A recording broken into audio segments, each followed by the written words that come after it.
Hello, today we will guide you through how to use Thinkorswim Time and Sales.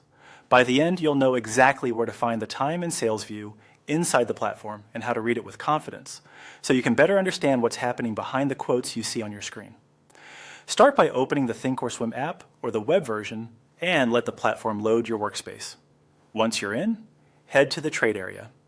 This is where you'll access most order entry tools and quote details, and it's also where the time and sales view lives, so it's a reliable starting point anytime you're analyzing a symbol.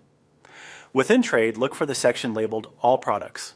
This sub-tab gathers a complete snapshot of a symbol, including quotes, option chains, and analytics.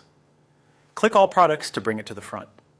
If your layout looks different, don't worry. All Products is a standard view in the Trade section, so it should be available even if panels are arranged slightly differently. Next, select a symbol to review. You can use any actively traded stock or ETF to see steady flow, or choose a contract you already follow. Type the symbol into the symbol field and load it. You should now see the instrument's quote, and below it, related tools like the option chain. This context helps you connect what you're about to see in time and sales with current price and liquidity. Now locate the drop-down or panel labeled Time and Sales, often displayed as Options Time and Sales when you're focused on options. Click it to open. This view is a real-time tape of completed trades. Each line typically shows the exact time a trade occurred, the price it executed at, the quantity or size, and the venue or conditions attached.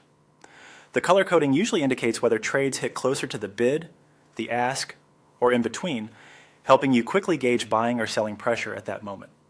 To read it effectively, look for clusters. A series of larger prints executing repeatedly at or near the ask can suggest aggressive buyers stepping in, while repeated prints at or near the bid can point to selling pressure.